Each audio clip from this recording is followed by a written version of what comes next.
Some leadership lessons you can't learn in a textbook. You have to live them. Welcome back to Wisdom, Whiskey, and Wit, where we break down leadership one sip at a time. I'm your host, Starsky Smith, and today we're talking about those raw, real, and sometimes painful lessons that we learn in the trenches of leadership. Every leader faces these moments that test us. Tough decisions, unexpected challenges, where failure wasn't an option. But those moments, that's where real learning happens. Whether we make the wrong call, navigate difficult team decisions, or learn to adapt under pressure, today we're pulling back the curtain on leadership lessons that can only experience in the trenches. And I couldn't ask for a better guest for this conversation. Joining us today is Rebecca Beard, a leader who has seen it all, from navigating high-stakes decisions to leading teams through uncertainty. Rebecca brings a wealth of experience, and I know her insight will resonate with anyone looking to grow as a leader. Of course, it wouldn't be Wisdom, Whiskey, and Wit without a good pour. Tonight, we're featuring Woodford Reserve Kentucky Straight Bourbon, a whiskey known for its smooth complexity, much like the journey of leadership itself. With its deep flavor of dry fruit, vanilla, and toasted oak, it's a perfect pairing for a conversation about experiences that shaped us. So pour yourself a glass, settle in, and let's talk about leadership lessons you won't find in any manual. Woodford Reserve, gonna open my bottle. Now, Rebecca, I know you're not a whiskey fan, so while I'm pouring this, tell us what you're drinking tonight with us for this conversation. I'm having what is called a long drink, and Okay. I'm not sponsored by them, but we do drink these out on the sailboats, and we're going to get into that. And so that's what All I'm drinking. right. It's actually Finnish, it says on the bottle. Oh, this is Woodford Reserve. Smells good. Is there a specific year? No, I don't think that it's a specific year. It does not give a year. It's 45.2% alcohol, 90 Wow. proof. Wow. It's pretty Mine's good though. No, it doesn't have a 90%. year. She's like, mine's in a can. It's And I cool. will probably be buzzed after 5 one of these. You're killing me. Already getting me laughing. We just started. So I've read a bunch of your stuff on LinkedIn and stuff like that, and we obviously connected through Tom and stuff. But like, tell me and my viewers a little bit about yourself. Yeah, so happy to. So I'm a privacy expert, and I've been working in this field for about 20 years within tech, biotech, and law firm spaces. And so over the years, privacy was really nothing burger, we'll call it. Nobody cared about it 20 years ago. And then a little thing called Cambridge happened and privacy became very, very popular and top of mind. Also with the advent of all the technology and now with all of the AI, privacy is even more prevalent and it goes hand in hand with security. So a lot of the work I do is around privacy, security, and AI today, but all of them have come from my years of experience in tech, biotech, and the legal world. And it's all kind of come to fruition into this trifecta today. No, I know AI is really big. I've been really getting into it in my field, in the loss prevention field and asset protection field, and trying to analyze video and data and stuff like that. So, where did you grow up? From a little town right outside of Detroit called Grosse Pointe, and Okay. pretty unique place. There's actually a movie after it called Grosse Pointe Blank, if you have seen that before. I don't know if I have. I'm gonna have to go watch it now. High school I went to. All right. So yeah, I'm from Grosse Pointe, and so really a Midwest girl at heart, living on the West Coast and now in South Florida. Very different vibes. I really do appreciate the Midwest vibe, like the hardworking vibe, the honesty, just the straightforwardness of it. So it has been an experience adapting to the different styles on the West Coast and in the South, and the East Coast. Yeah, no, I understand that. I've traveled all my life back and forth, east, west, third world countries and stuff while in the service. So definitely understand. I remember one of your posts, you talked about sailing as a kid, right? Like, Yeah. yeah, like where did you sail at? I Like, grew up sailing in the Great Lakes, and okay, specifically on a lake called Lake St. Clair. It's a little Great Lake. It's the smallest. It's not technically a Great Lake, but it connects Huron and Erie through the river. okay. Two Rivers. And so I grew up sailing there since I was 3. I've been racing sailboats my whole life. And so now that has been like a core part of my life and I know we're going to get into it into my leadership style and how I've developed it Mhm. here, and as an expert in my field. And no, because I was and I was like, it was very funny because I remember one of the first articles that I read that you wrote that really, really caught my eye is where you were living in a car, Yeah. right? You were like living in a car and you're like, hey, this is how you go from living in a car to a 7-figure gig, right? And I was like, all right, like obviously there's some upward mode, there's some trial, but then I was like, she's sailing at like 5 and 6 years old, and I was trying to correlate that. Walk us through that career path or that grow up and becoming an adult and getting in your career field. Yeah. So the part about living in my car, when I went to college in Northern California, and you'll see there's a picture of redwoods. I was paying for my own college. So the first year, I could barely afford the tuition. So Okay. I lived in my car during that first about year and a half. I would park out at the beach, this place called Moonstone Beach, and sleep in the back seat and study. And then I would go to class for 12 hours a day. I would shower at the gym at the college, and then I would go back and study at the beach and have like a flashlight in my car. So that's kind of Wow. what I did. But it really like pushed me. Um, that discipline helped me later in life. Because, not having money and, seeing it around me and like that drive to get it done, really pushed me to become a successful leader later. Now, like I've landed several, 6-figure, 7-figure roles at tech companies, but this was all due, I think, like a lot to me being very rigorous and disciplined in my studying, and then later, in my jobs in the law firms and whatnot. I always was the last one to leave and took on the hardest projects Mhm. when I was younger so that I could learn and push forward. And I'm not saying that that's the right way to do things. That's just how I did it.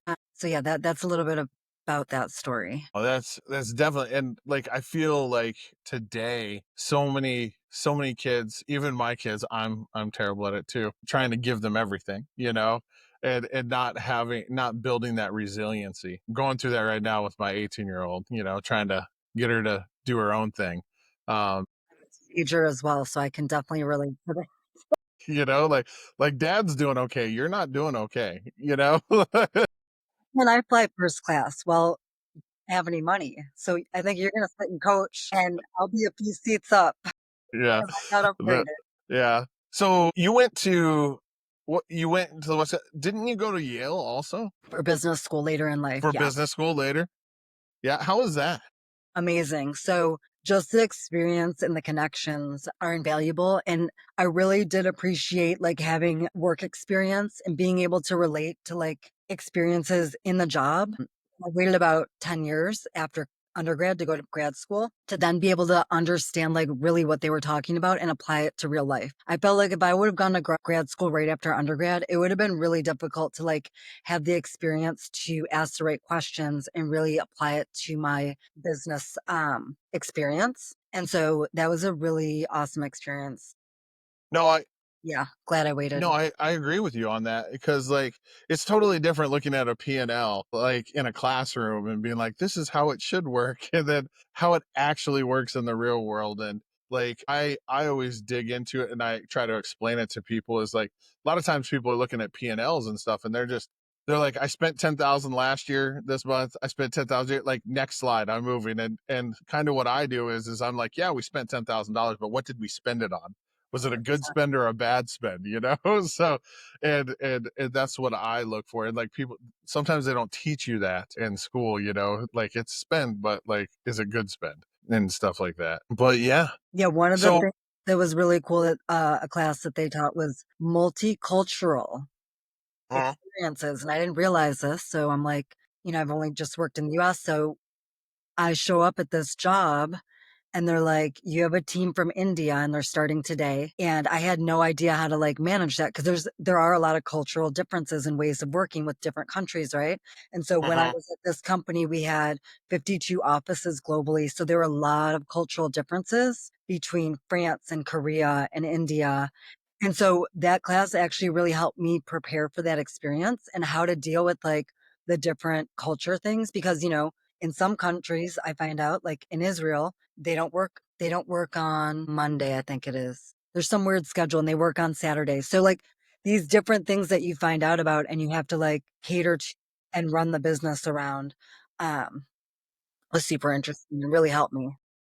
I agree. I had the same when I came out of the military and I started working in Hawaii and the different, like I was stationed there and I understood that everything, but I never really worked there with like, and so I went into the retail business and understanding. I actually went to a course. One of my great bosses when I was over there sent me to this course and they talk to you about how different cultures have it and like how people from the mainland in America are very straight. Like they tell you how it is. I want you to do this, go do this. And like people in Hawaii are very circular. Like, yeah, we'll get to that, like, and you're A little like different slower cultures. moving, right? Yeah, like we'll get to it like eventually, but it's not a priority right now, like, and I had to deal with a lot of that when I was overseas in the service and stuff, training and working with Iraqi police is like our work ethic isn't usually their necessarily their work ethic and stuff like Yeah. that. So it's very, I understand how that could really change how your leadership thinks, how you think as a leader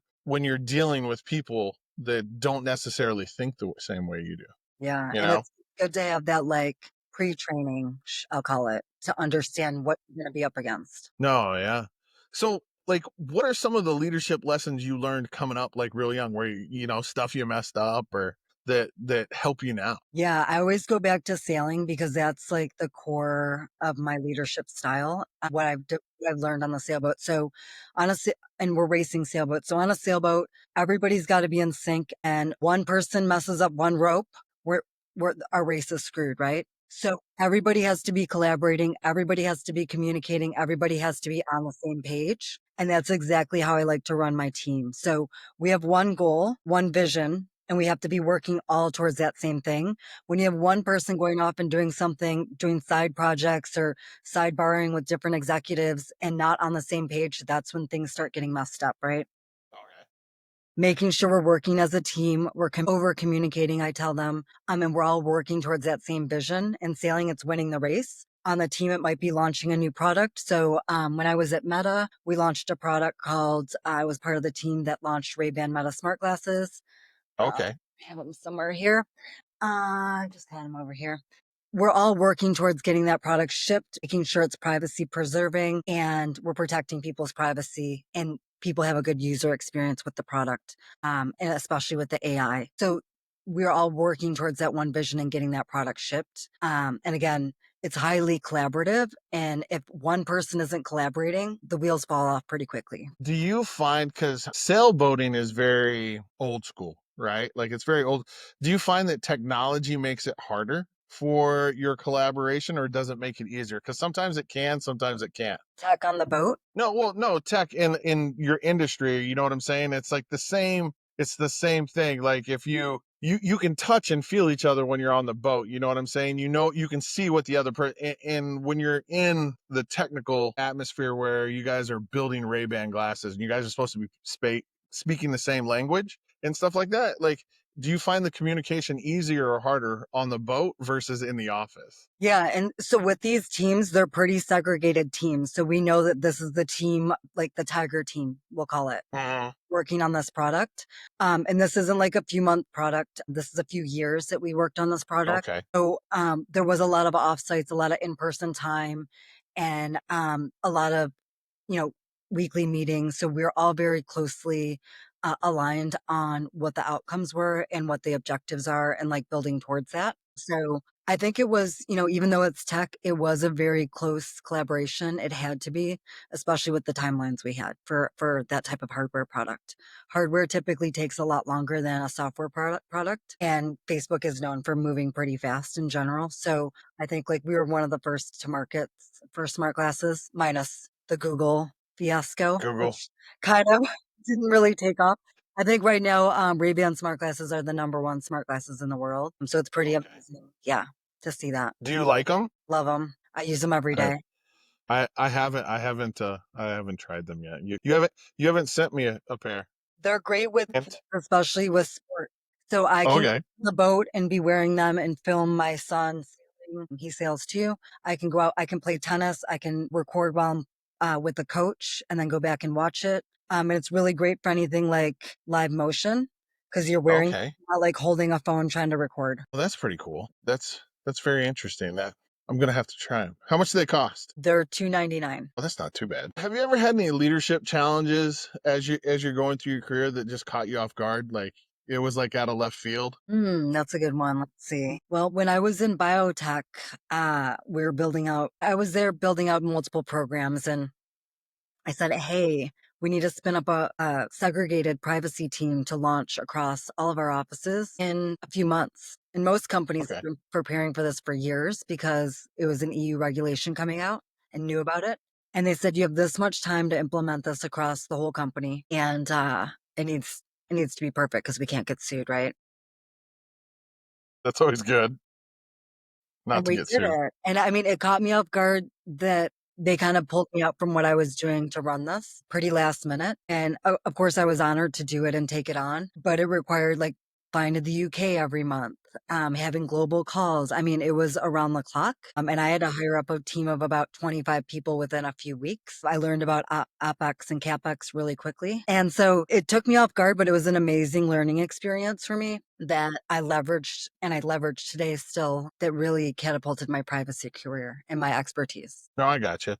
I know we don't always like to talk about this stuff, but like as a leader, what's a bad call that you made that kind of like refocused you or made you a better leader? Because like we all like to think that we're all perfect and that we just skyrocketed from high school all the way to running our own company or VP of whatever. But we all have trials and tribulations. Like, what's the one thing that makes you human as a leader? You know what I'm saying? Like, you made a mistake, you owned it.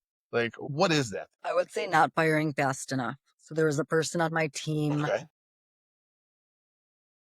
They were a great person. We got along great. And I let that get in the way of the actual work product. And I did not take action on it quick enough. And I let them kind of stay on the team too long, creating a lot of damage. And we're going to get into this when we talk about books, but you're kind of setting the standard for your team when you allow that. So if one person's Okay. not performing, you're lowering the performance of the whole team. And I learned that through this. So me and the person were friends. We're great on a personal level, but they were not delivering. And so it took me way too long to let that person go.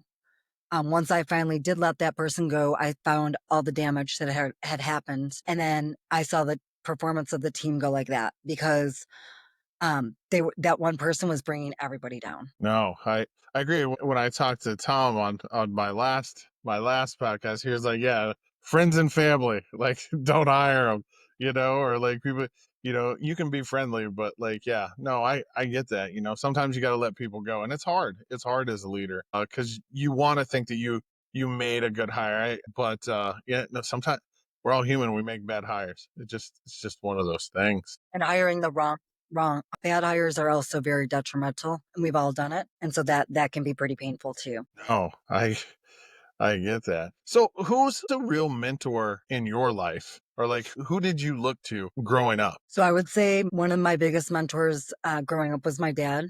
So Okay. he had me racing sailboats at a young age, and he treated me like, and sailboat is dominated by men, sailboat racing. And so I was the only woman on the boat. And even today, in most of the meetings I'm in, it's most engineers, developers. And so it made me a lot stronger. And he would give me responsibility.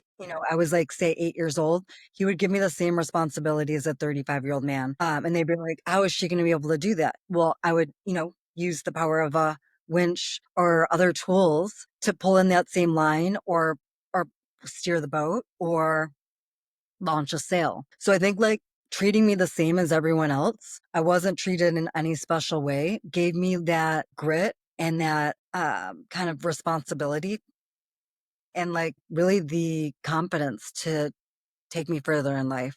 Because now when I'm in a meeting with 20 guys, I'm the only woman.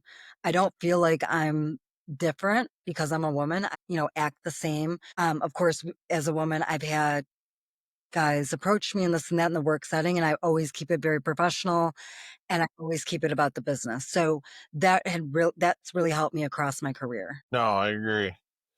That that's got to be a tough situation to be in, you know. Um Definitely. What what things are you doing as a leader in the tech industry and the privacy, to help other people get up, to bring that next generation, because obviously we're not spring chickens anymore. And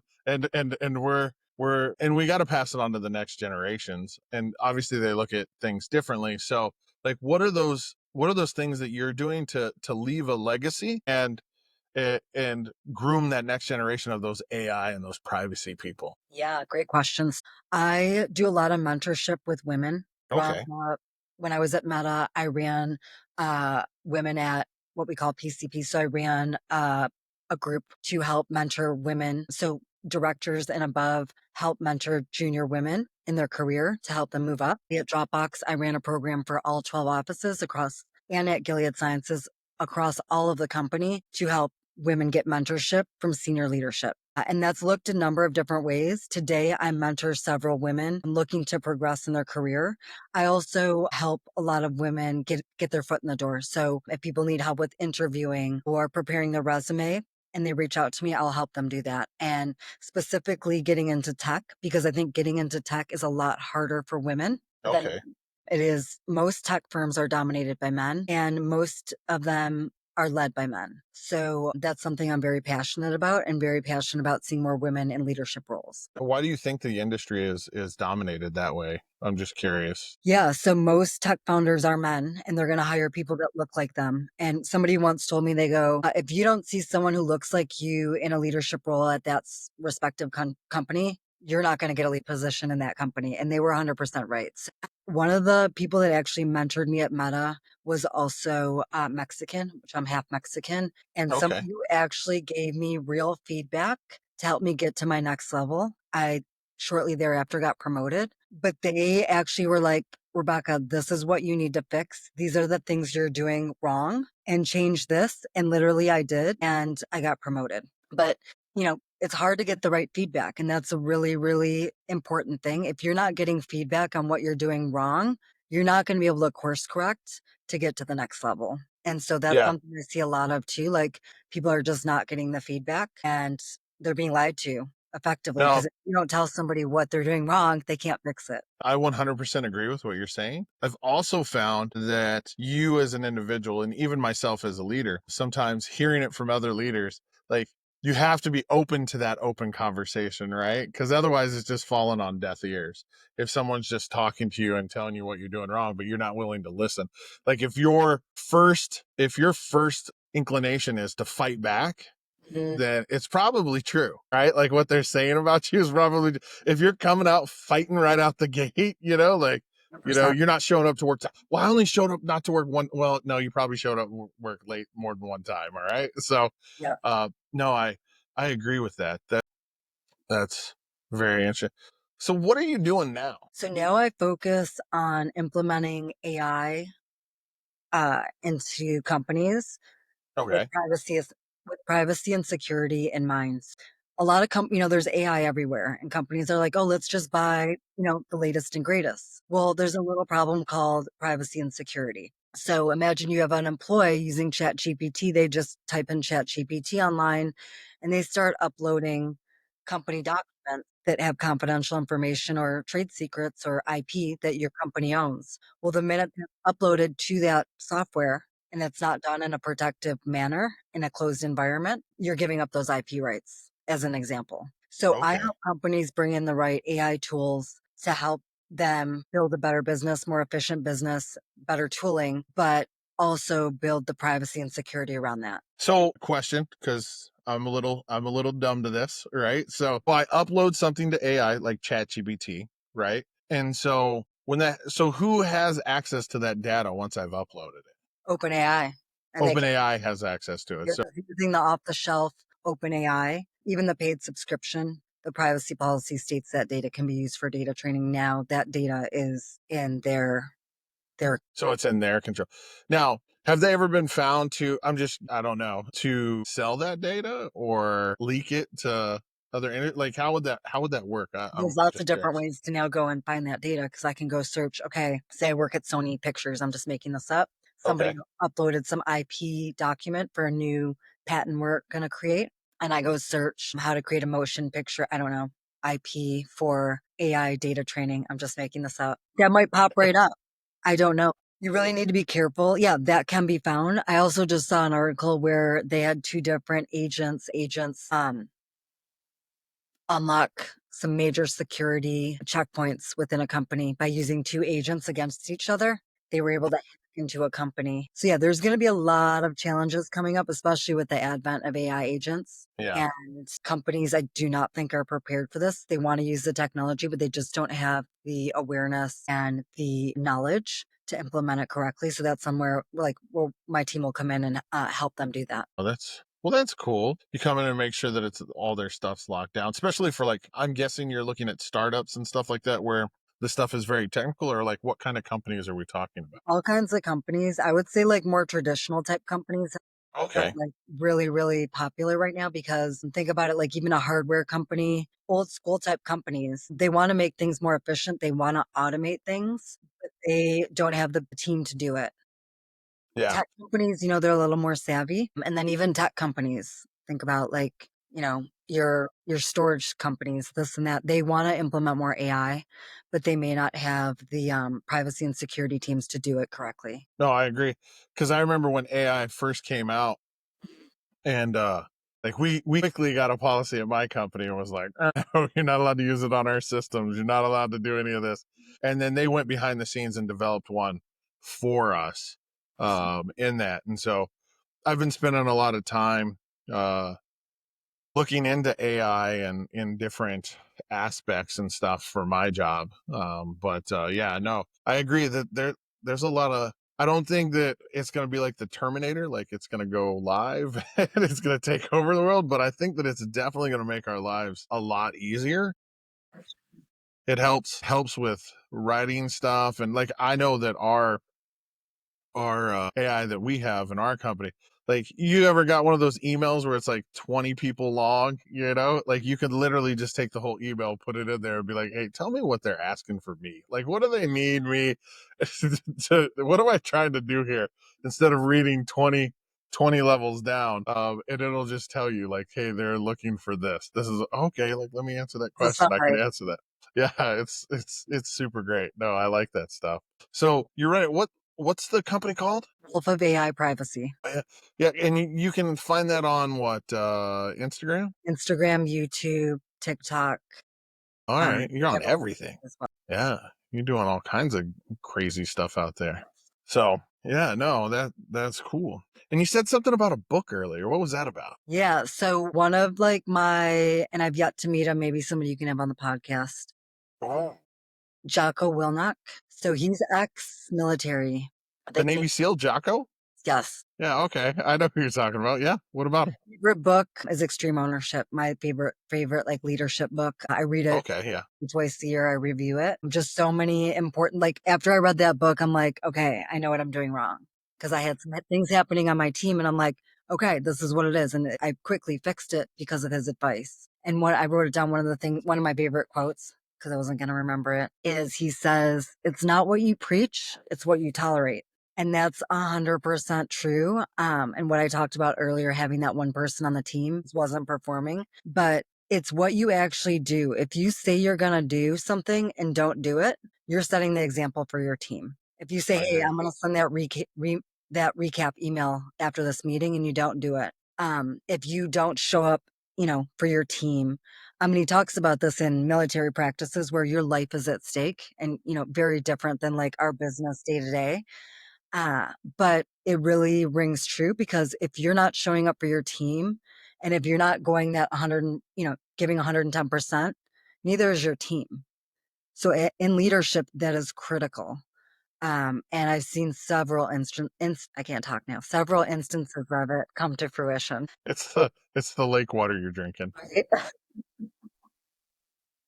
But okay, let me follow up with that. You said that when you read the book, you found out what you were doing wrong. What were you doing wrong? What were you doing wrong? Let's dig down into that. Like, what were you doing wrong, and like, what did you correct? So one of them is like really taking ownership of your own work. Like even as a leader, as a manager, I'll call Mm-hmm. it. If you're not showing up and taking responsibility for what you're supposed to be doing, you're in charge of the team. Your team isn't going to be taking on that same level of responsibility. And I've seen it happen in a lot of companies where the manager's just showing up half-ass, basically. The team is half-ass, and you can see it right away. And the teams that are killing it have that vision, have that leadership, and the leader is showing up for them and will have their back. Yeah, no, I agree. I agree with that. No, that's good advice. What advice would you give to someone coming first into a leadership role to really hit the ground running? You know, I feel like a lot of times people struggle their first year in a leadership role. What advice would you give to them? I would say do a lot of listening when you're especially moving from IC to leadership, because I see this a lot. Sometimes people move from like a very senior IC role, which in tech it's individual contributor, to a leadership or manager role. They want to hit the ground running, executing, and that's the opposite of what you should be doing. You should come in, listen, especially from the junior people on your team, because they're going to help you fix the hardest problems because they're in the trenches. So listening, taking ideas from bottom up, where a lot of people are hesitant. They're like, I'm not going to listen to the junior folks X, Y, and Z, but they have the best ideas. So really taking the time to listen, do not execute in that first month or so. Build a strategy that you can then have your team execute on. And then over, like Tom talks about the first 90 days, in that first 90 days, have a win. But again, it doesn't have to be some major groundbreaking thing. I really like to take that first, like, 4 to 6 weeks to understand the lay of the land and understand what the biggest pain points are. And again, hear from directly from the team and the people on the ground. No, I agree. I have a quote that kind of goes in line with what you're saying. It's that, leaders don't know all the answers, but they ask the right questions. You know what I'm saying? And so I definitely agree with that is especially when you're new, just listening to those that are doing. I think that that's some of the early leadership mistakes that I made is trying to be in charge. Think you're George S. Patton. Yep. Everybody's going to follow you. Yep. And it's not that way. Is you really need to just guide them, let them do the heavy lifting, and then give credit to them when somebody says you're doing a good job, and it's not you. It's your team doing a good job. Yeah. So that's that's always good advice. How I always like to have fireside talks and stuff with my guys on my team and stuff. But how do you ensure your team? Because I know you guys work in a kind of a different environment than I do, but how do you ensure that lessons learned are passed down? Yeah. So you really want to make sure that those lessons learned are getting documented and resolved. So when something happens, making sure, we do like a retro. There might have been what we call a SEV. So that's when, something goes down. Figuring out what the root cause was. We call it a no blame conversation. So everybody involved, we have a meeting. Everybody gives ideas as to how they think it may have happened and what we can do to fix it. And then we take those high level and we summarize it so that we can all learn from it and that we know, like, next time, hopefully we can prevent this from happening the next time. And we're all on the same page as to like how it happened once we get to the root cause analysis of it all. All right. No, I agree. I remember when we talked before, we talked about, you said you were going to drink wine or whatever. And so I'm not much of a wine guy. I'm a whiskey guy, but I tried something the other day that I want. It was called a peanut butter and jelly whiskey. So it was a peanut butter and jelly whiskey, but it had a chaser. The jelly was actually a red wine. And so you would drink the whiskey and then drink the wine. And And it would does taste it like taste peanut like, butter. It does tastes it? good. It Okay. actually would taste good. It was really sweet because it was peanut buttery. But I was just like, I was like, "Oh, yeah, I remember you talking about all the wines and everything. So it was really, really interesting. I had that because we had talked about wine and stuff. So That it was sounds, but yeah, no. So talk to me about your iguana issue. yeah. So I'm in South Florida. And literally right now, I have an iguana exterminator outside. I didn't know if those dings were shots going off. Yeah, they are. I don't want, I don't want to offend anybody, but they are. It is a law. You have to shoot because that's the most humane way. They're invasive here. Mhm. A lot of iguanas on the property, and right now they're out there kind of clearing them out because we had some iguanas in the backyard doing some damage. I actually have a huge papaya tree out in the front. It's papaya season right now, and my neighbor told me they're eating the I mean, I'm not worried about the papayas. I'm more worried about They can get into your drains, into your pipe, Yeah. into your roof, Yeah. underground. It's absolutely insane. And what happened was there was a hurricane here in 10, 15 years ago. And whatever that hurricane brought a bunch of iguanas here and they just, produce like rats. They're like everywhere. Yeah. So what they don't have anything that attacks them or anything, so they don't have any No, predators. they're vegetarian, but they'll destroy your property. That's Yeah, so right crazy. now they're exterminating the Leadership there. leadership lessons about iguanas. You have that. That's I mean, it's really bad. Um, yeah. and it's sad because like people will come visit me and they're like, "That's so cute," and I'm like, Oh, it's not it's if not you cute. live here, it's different, right? Like when you're visiting, it's a unique thing, but if you know about like what damage they can do, it's really scary. So, how do you see your leadership growing as you continue on your journey? Like, what's your end state? In state, what does that mean? In state. Like, what is your goal? Like, where do you want to be at the end of it when you're ready to set down and just be like, all right, I've done my part, and you walk off into the sunset. Like, what does that look like for you? Yeah, I mean, I am always like, I took a few months off once and I was so bored. I don't see that like 100% ever happening, whether it be like just mentoring or helping other people. I want to continue to build technology uh, and scale it globally and help companies leverage technology in the correct way by building in the right privacy and security. That's going to be more and more important. The amount of data is worth gold right now. Like Yeah. your data is worth more than gold, and people just give it away for free. And you can watch some of my videos online, but I talk a lot about, like, I'll give you an example. You go to TSA and you check in for your flight. Now every time they want to take your picture, that's biometric. Okay. That's biometric data. And you can just say no. I just say, no, I don't want my photo taken. Every time that photo is collected, they're collecting your biometric information. Every time you use a thumbprint on your phone, that's biometric information. If somebody accesses that information, that's your unique ID that, you know, once it's accessed or compromised. So I encourage people, especially when it comes to biometric eye scans, hand scans, you can pay with it. I have a video on that. Do not do that. Do not opt into those things because if it gets hacked, compromised, or accessed, now and I don't know if you saw this news, 3andMe, they went bankrupt. I have a video on them. They are now selling all of the data that they have collected. So if you did a 23andMe test, part of their bankruptcy sale is selling all of that data to a company. And the investors are thrilled because they're like, now we're going to get some money back. But anybody who signed up for that, and somebody bought it for me, and I was like, hell no.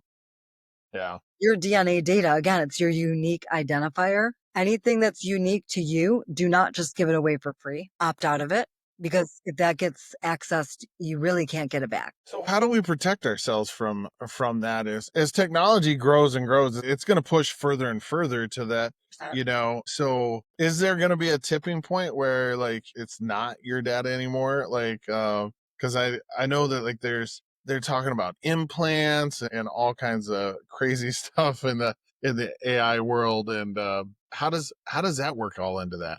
And it's really people's personal choice, right? If we all go in and say, okay, yeah, let's scan our hands, let's scan our eyes, if it's acceptable to people, I don't think they're going to see the repercussions of it till like maybe years later.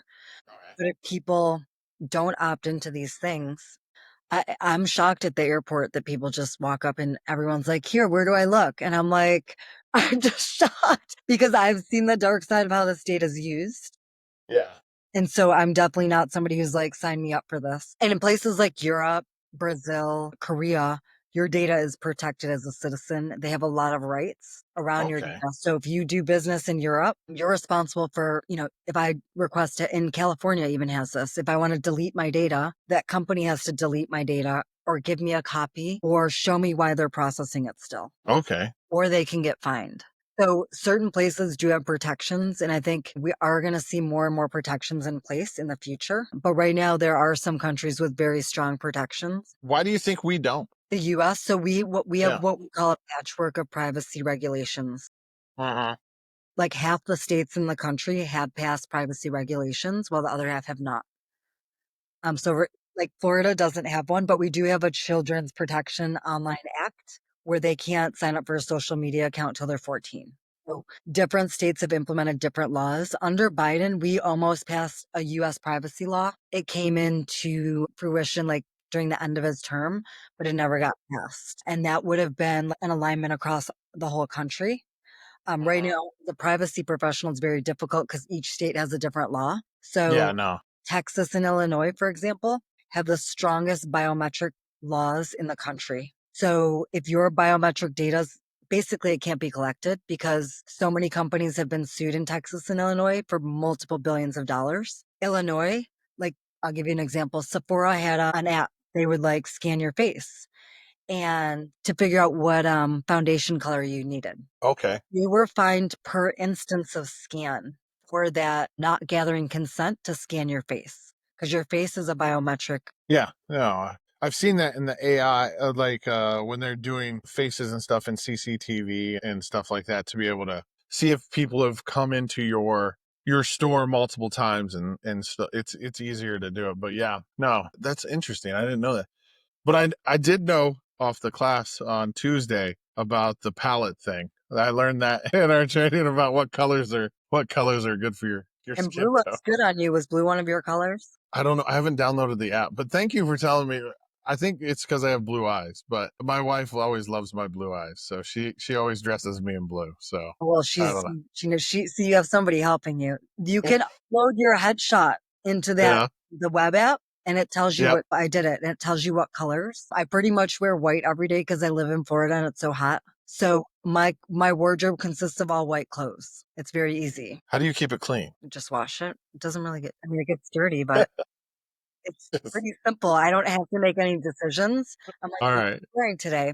White. I agree. Like I think a lot of leaders do that because you have to make so many decisions that they'll just wear the exact same thing all the time, just either different colors or whatever. They try to simplify the easy decisions in their life so that they can concentrate on the hard ones. Makes 100%. sense. Yeah, no, I agree.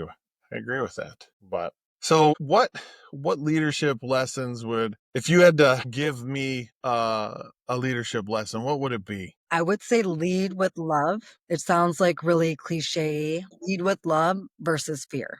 And it's pretty simple. We've all had that manager who leads with fear, right? Threatening, micromanaging, asking, constantly up in your business, right? But when you lead with love, you show care, you show trust, you build that relationship with the person. That person's always going to want to work for you and they're always going to do their best work. And you can trust them, right? Because you're going to build that relationship and not like relationship be like work is work, right? Yeah. But if you show you care, you're going to have a different outcome than if you are leading with fear and being that threatening manager. And we've all had them. I won't go into examples because I know we've all had that experience. And it's a Yes. Yes, we drastic have. experience. I've had very few people quit my teams over the years. And I think it's because of that. Show that empathetic leader. I show that I care. I ask them what their aspirations, what they want to do in their career. And if I can find opportunities, I help them because, that's always going to pay off in the end. I remember I had this coworker and he goes, I had this boss. He was so mean to me. He would give me all the shittiest work. He would make me stay till 1 a.m, all this stuff. And I go, one day you're so good at your job. One day this guy's going to come in and interview to be on your team. And literally that's what happened. The guy came in for an interview into this law firm and he goes, you'll never guess what happened. I go, what? He goes, that's my old boss from the other law firm. And I go, no. And I go, are you going to give him the job? And he's like, hell no. That guy was the Wow. worst. So, I mean, karma's a bitch and it always comes back. Treat people with respect, treat them with love, and you're always going to see the dividends pay off. No, I 100% agree with you on that. I always find that sometimes that's hard. Not to lead with leadership, for people to understand it, right? And so I have people come all the time and that have come into my circle of trust, I guess, and I've mentored, and then like when they've been there for 2 or 3 years, and they've kind of maxed out their capabilities, and they're rock stars, right?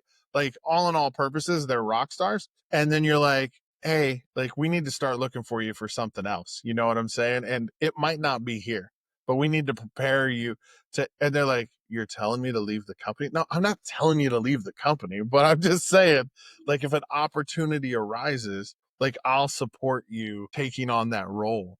or whatever. And I won't be mad about it. I had a guy that left, and from me, he works for Bed Bath and Beyond. Fabulous guy, and yeah, like I just, he's like, hey, I'm interviewing for that. I'm like, all right, like, are you doing this to prepare? And really great. But like sometimes when you have that conversation with people, like, hey, when you think that they're ready, and they're like, are you trying to get rid of me? Right? You're like, no, I'm not trying to get rid of you. I think that you've hit your potential, and like, there's more to go. There's more fuel in the tank, you know? And sometimes there's just no upward trajectory in the role they're in. Yeah. And No, that's it's definitely true.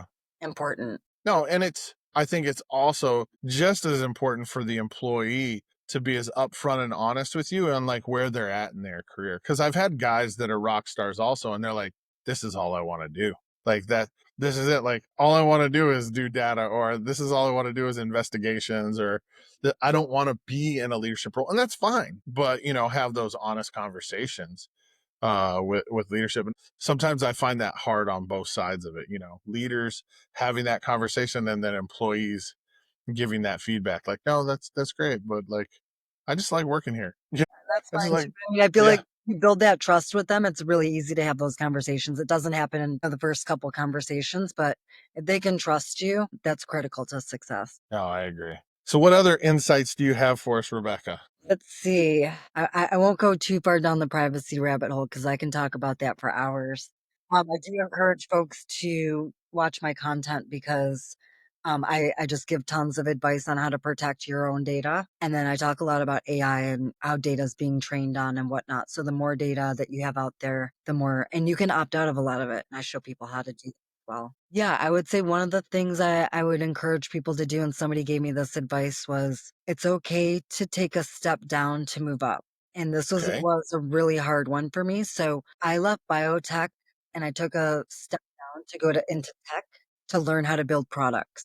And by doing that, that really launched my career later on. So I went into an IC role, how to build technology. I went to a company called Dropbox at the time. Um, and really understood product development and privacy by design. Dropbox has amazing privacy. All of their data is encrypted end to end, and they have proprietary technology around that.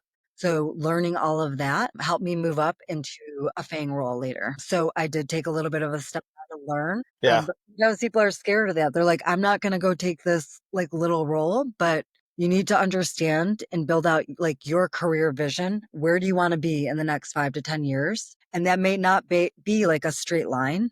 That may be like this and then that. So that's pretty much what happened to me. No, And I you got to agree. take the risks. No, I agree. I came out of the military as a senior NCO, and then I went to being a floor walker at Home Depot, doing loss prevention. Y- like I was there for a while, but like my career skyrocketed just off because like I had all that experience from the military, and I quickly made it up the ladder the other way once I gained that on the ground experience that you kind of need. And yeah, sometimes you got to take a step back before you go up. And so I definitely I definitely think that that's a good reflection. Sometimes you do need to take a step back before you can take two steps forward. That's good. All right.